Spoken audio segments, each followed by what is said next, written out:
കെട്ടുകൾ പിടിച്ചു പറിച്ച് തുണിയും കൂടെ അഴിച്ചു വെച്ചിട്ട് പോയാൽ മതി എന്ന് പറഞ്ഞു. സപ്തർഷികൾ ചോദിച്ചു, നീ എന്തിനാണ് ഇതൊക്കെ ചെയ്യുന്നത്? അപ്പൊ പറഞ്ഞു, എനിക്ക് ഒരു ഭാര്യയും കുറെ മക്കളുമുണ്ട്. അന്ന് ഈ പോപ്പുലേഷൻ എക്സ്പ്ലോയിറ്റേഷൻ ഉണ്ടായിരുന്നില്ലേ.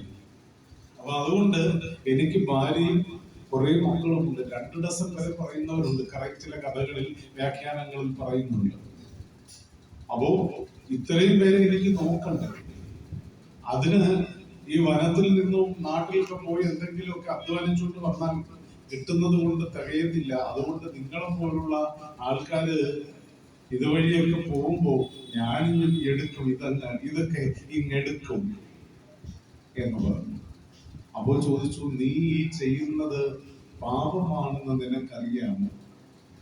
അപ്പോ രത്നാകരൻ പറഞ്ഞു, ഞാൻ പാപമോ പുണ്യമോ ഒന്നും ഞാൻ നോക്കാറില്ല, എന്റെ കാര്യം നടക്കണം.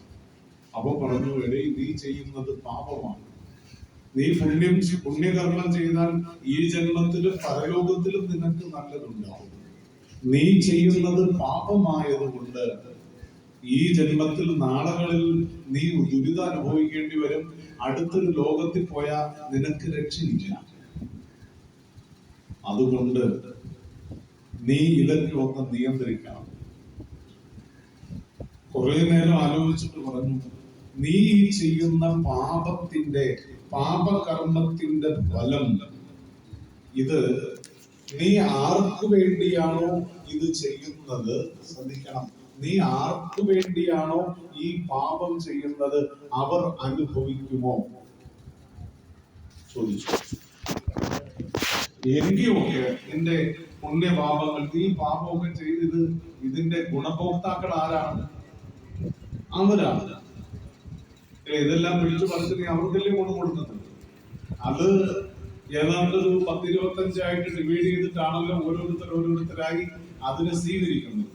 ഭക്ഷണമാണെങ്കിൽ ഭക്ഷണം, വസ്ത്രമാണെങ്കിൽ വസ്ത്രം, ആഭരണമാണെങ്കിൽ ആഭരണം, ഏതെങ്കിലും അലങ്കാര വസ്തുക്കളാണെങ്കിൽ അങ്ങനെ ഇത് പലതായി ഡിവൈഡ് ചെയ്തിട്ടല്ലേ സ്വീകരിക്കുന്നത്.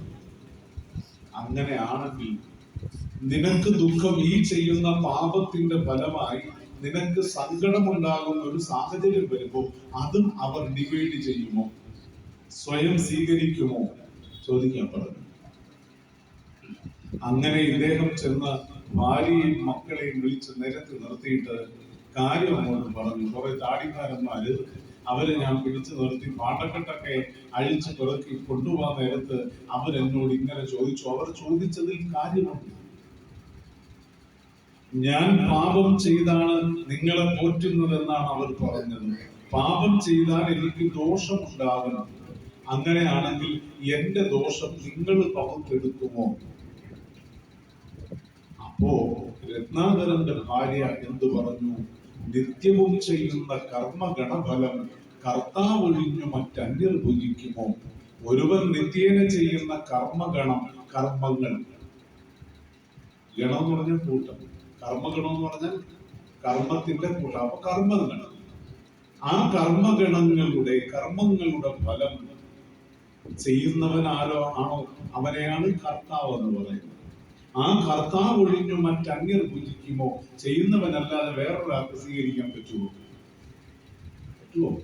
പറ്റൂല. പാടത്ത് ജോലി, വരമ്പത്ത് അടുത്തത് താൻ നിരന്തരം ചെയ്യുന്ന കർമ്മങ്ങൾ താൻ അനുഭവിച്ചിരുന്നേ വരൂ. ഒരുവൻ നിരന്തരമായി ചെയ്യുന്ന കർമ്മങ്ങളുടെ ഫലം അവൻ തന്നെ അനുഭവിക്കണം.